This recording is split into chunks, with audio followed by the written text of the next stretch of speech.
আজকে আমরা শিখব অষ্টম শ্রেণীর গণিত বইয়ের অষ্টম অধ্যায়। অষ্টম অধ্যায়ের নাম কি? চতুর্ভুজ। এই চতুর্ভুজ অধ্যায়ের আজকে আমাদের সম্পাদ্য কত? 7।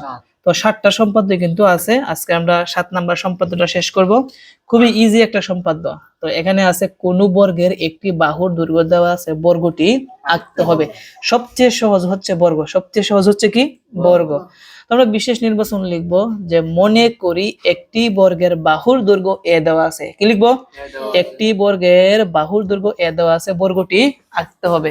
তো দেখো একদম সহজ। তো বাহুর দৈর্ঘ্যটা আমরা মনে করে নিলাম হচ্ছে 6 সেন্টিমিটার। কত সেন্টিমিটার? 6 সেন্টিমিটার। তো পরীক্ষার সময় কি 6 সেন্টিমিটার থাকবে নাকি পরিবর্তন করে দিতে পারে? পরিবর্তন করেও দিতে পারে। তো বাহুর নাম আমরা কি দিলাম? এ দিলাম। এখন দেখো আমরা শুরু করি। প্রথম আমরা কি করব? যে কোনো একটা রশ্মি নিব। কি করব? যে কোনো একটা রশ্মি। সবাই এর দিকে লক্ষ্য রাখি। যে কোনো রশ্মি আমরা কি নেই? বিই নেই। এই বিই থেকে কার সমান করে? এ এর সমান করে। আমরা এতক্ষণ পর্যন্ত যতগুলো আমরা সম্পাদ্য শিখছি প্রত্যেকটা কিন্তু একই ভাবে, তাই না? একটু শুধু পার্থক্য। তো এই বিই থেকে কার সমান করে? এ এর সমান করে। আমি এর সমান করলাম। এ এর সমান করে এখান থেকে আমরা কি করব? বিসি অংশ কেটে নিই। তো কাটলাম বিসি অংশ, কার সমান করে কাটলাম? এর সমান। এখন আমরা বিএফ লম্ব বিসি আঁকবো। কি বলছি? বিএফ লম্ব বিসি আঁকবো, অর্থাৎ বির মধ্যে 90 ডিগ্রি কোণ অঙ্কন করব। কত ডিগ্রি? 90 ডিগ্রি। তো 90 ডিগ্রি কোণ কিন্তু আমরা কিন্তু এই সাদা ব্যবহার করে অঙ্কন করলে হবে না।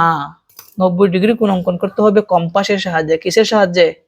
দেখো কিভাবে 90 ডিগ্রি কোণ অঙ্কন করতে হয়। এইভাবে আমরা আনুমানিক কি করব? ব্যাসার্ধ নিব। ঠিক আছে? যে যতটুকু মন চাই। কোথায় লাগাবো? বির মধ্যে। কোথায় লাগাবো? বির মধ্যে লাগিয়ে এখান থেকে আমরা একটা চাপ দিব। কি দিব? একটা চাপ দিব। যে চাপটা দিলাম এই চাপটাকে আমরা এই যত প্রথম যতটুকু আমরা মাপ নিছি, মাপটা কিন্তু নাড়াচাড়া করা যাবে না। এই সমপরিমাণ মাপ নিয়ে আমাদের এই বিন্দুতে লাগিয়ে এই চাপটাকে কয়বার কাটতে হবে? দুইবার। তো এই যে আমি এই বিন্দুর মধ্যে আমি লাগালাম, লাগিয়ে এটাকে আমরা একবার কাটলাম। যেই জায়গার মধ্যে কাটছি এই জায়গার মধ্যে লাগিয়ে এটাকে আবার কাটবো। কি করব? আবার কাটবো। তাহলে মোট কয়বার কাটলাম? দুইবার। এখনো কিন্তু নাড়াচাড়া করা যাবে না। সেম সমপরিমাণ মাপ নিয়ে আমরা যে দুইটা বিন্দু আছে, এই বিন্দুটা আর এই বিন্দুটা, এই দুই বিন্দুর মধ্যখানে আরো দুইটা বৃত্তচাপ দিতে হবে। তারপরে এটার মধ্যে আগে লাগাইলাম। ঠিক আছে? লাগানোর পরে এখানে একটা বৃত্তচাপ, তারপর এদিকে লাগিয়ে এটার মধ্যে বৃত্তচাপটা কি করব? কেটে দিব। তাহলে বৃত্তচাপ দুইটার ছেদ বিন্দু আর বি বিন্দু আমরা স্কেল দিয়ে মিল করব। তো আমি মিল করি। এই যে ছেদ বিন্দু আর বি বিন্দু মিল করলাম, তারপরে এভাবে লম্বা করে কি করব? দাগ দিব। তাহলে কিন্তু এই জায়গা কি হবে? 90 ডিগ্রি কোণ অঙ্কন হবে। কত ডিগ্রি কোণ? 90 ডিগ্রি কোণ অঙ্কন হবে এবং নলের মতন সোজা থাকবে। যদি নলের মতন সোজা না হয় তাহলে বুঝবো এখানে 90 ডিগ্রি কোণ হয়নি। ওকে, বুঝতে পারছি। তো আমরা কি করলাম? বিএফ লম্ব কি? বিএফ লম্ব কি আঁকছি? বিসি। বুঝতে পারছি? মানে এই বিসিটা যেভাবে 90 ডিগ্রি অ্যাঙ্গেলে আছে এটাও কি 90 ডিগ্রি অ্যাঙ্গেলে থাকবে। এখন সেম কাজ বিএফ থেকে কার সমান করে? এ এর সমান করে এখান থেকে আমরা কি করব? বি এ অংশ কেটে নিই। তো এখানে এফটা একটু লম্বা দিবা, আমার যেহেতু জায়গা কম এই জন্য এভাবে দিছি। বি এ অংশ কি করি? কেটে নিই। এখন আবার সেম কাজ এ ও সি বিন্দুতে এই জায়গার মধ্যে কয়টা বৃত্তচাপ আঁকবো? দুইটা। কয়টা? কার সমান করে? এর সমান করে। আমি এর সমান মিল করলাম। প্রথমে আমরা এর মধ্যে লাগাবো, লাগিয়ে এই জায়গার মধ্যে কি দিব? বৃত্তচাপ। আবার সির মধ্যে লাগাবো, লাগিয়ে বৃত্তচাপটাকে কি করব? কেটে দিব। বৃত্তচাপটাকে কি করব? কেটে দিব। এখন বৃত্তচাপ দুইটি পরস্পর কোন বিন্দুতে ছেদ করে? ডি বিন্দুতে ছেদ করে। তারপর আমাদের কাজ কি? এডি যোগ করি। কি করি? এডি যোগ করি। আর এদিকে হচ্ছে কি? সিডি যোগ করি। এটাই হচ্ছে কি আমাদের বর্গ। এটা এ, এটাও এ, এটাও কি এ। আমরা জানি বর্গের 4টা বাহুই কি? সমান। তার মানে প্রথমটা যদি 6 হয় বাকি তিনটাও কি? 6 সেন্টিমিটার করে। বুঝতে পারছি? তো এভাবে কিন্তু বর্গ অঙ্কন করতে হয়। এভাবে কি? বর্গ অঙ্কন করতে হয়। আমি আবার প্রথম থেকে বলি। প্রথমে আমরা কি করছি? যে কোনো রশ্মি একটা কি নেই? বিই নেই। এই বি এর কার সমান করে কাটলাম? এর সমান করে বির মধ্যে লাগিয়ে বিসি অংশ কেটে নিই। বির মধ্যে আমরা 90 ডিগ্রি কোণ অঙ্কন করব। 90 ডিগ্রি কোণ অঙ্কন করার জন্য এভাবে একটা চাপ দিতে হবে। এই চাপটা এই জায়গার মধ্যে লাগিয়ে চাপটাকে কয়বার কাটতে হবে? দুইবার। আবার এই দুই বিন্দুতে লাগিয়ে এই জায়গার মধ্যে আরো কয়টা বৃত্তচাপ দিতে হবে? দুইটা। তারপরে এই বৃত্তচাপের বিন্দুটা আর বি বিন্দুটা আমরা মিল করে উপরে মিলিয়ে দিব। দিয়ে আমরা এখানে কি দিব? এফ। তারপর বি এফ থেকে কার সমান করে? আবার এর সমান করে বি এ অংশ কেটে নিই। এই জায়গার মধ্যে দুইটা বৃত্তচাপ আঁকবো, একটা এর মধ্যে লাগিয়ে আর একটা সির মধ্যে লাগিয়ে। কার সমান করে? এর সমান করে। আমরা এর সমান করে এর মধ্যে লাগিয়ে একটা বৃত্তচাপ দিলাম, সির মধ্যে লাগিয়ে বৃত্তচাপটা কেটে দিলাম।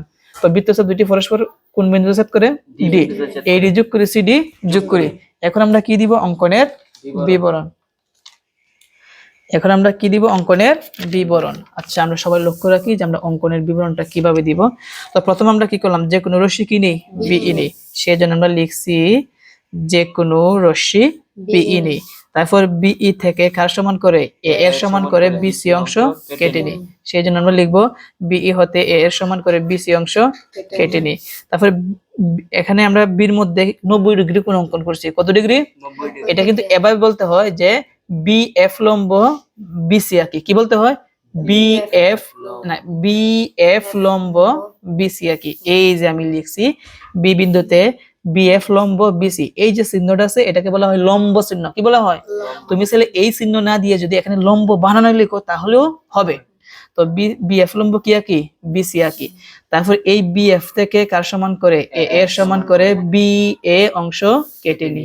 এই যে আমি লিখলাম বিএফ হতে এ এর সমান করে বি এ অংশ কেটে নি। তারপর এর মধ্যে লাগিয়ে একটা বৃত্তচাপ, সির মধ্যে লাগিয়ে আরেকটা বৃত্তচাপ, একটা এর মধ্যে একটা সির মধ্যে। সেজন্য আমরা বলবো এউ সি বিন্দুকে কেন্দ্র করে। কি বলবো? এউ সি বিন্দুকে কেন্দ্র করে। কার সমান করে? এ এর সমান করে। কোন এ বি সির অভ্যন্তরে দুইটি বৃত্তচাপ আঁকি। বৃত্তচাপ দুইটি পরস্পর ডি বিন্দুতে ছেদ করে। এই যে আমি এই কথাটা লিখছি, লক্ষ্য রাখি। এউ সি কে কেন্দ্র করে এ এর সমান ব্যাসার্ধ নিয়ে কোন এ বি সি এর অভ্যন্তরে দুইটি বৃত্তচাপ আঁকি। এরা পরস্পরকে ডি বিন্দুতে ছেদ করে। তারপর কি করলাম? এডি ও সিডি যোগ করি। এই যে আমি লিখলাম এডি ও সিডি যোগ করি। তাহলে এ বি সি ডি কি? একটি উদ্দিষ্ট বর্গ। তো কি লাগে না? প্রমাণ লাগে না। প্রমাণ বলতে আমি বুঝাই, এগুলো সহজ। প্রমাণ লাগে না, কেন লাগে না আমি বলি। যেমন এখানে প্রথমটা কি আছে?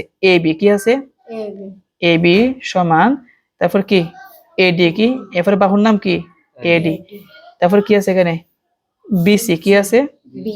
বিসি। তারপর কি আছে? সিডি। এই চারটাই কি? এ। চারটাই কি কার সমান করে? এ এর সমান করে। তার মানে চারটা বাহুই কি? এ। চারটা বাহু এ। আবার এখানে এই কোণটা মানে এ বি সি। কি বললাম? কোণ এ বি সি কত ডিগ্রি? এক সমকোণ। কত?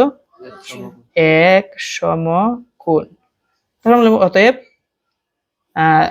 অতএব এ বি সি ডি উদ্দিষ্ট একটি কি? বর্গ। তো এগুলা লাগে না, এগুলা লাগে না। তো আশা করি আজকের এই ক্লাসের মাধ্যমে তোমাদের সম্পদ সাতটিও তোমরা ভালোভাবে বুঝতে পেরেছো। তো আমরা পরবর্তী পর্ব থেকে তোমাদের যে 8.1 এর যে অঙ্কগুলো আছে এগুলা কি করব? সমাধান করব। তো আজকের মতন এই পর্যন্তই। সবাই ভালো থেকো। Tata, bye bye.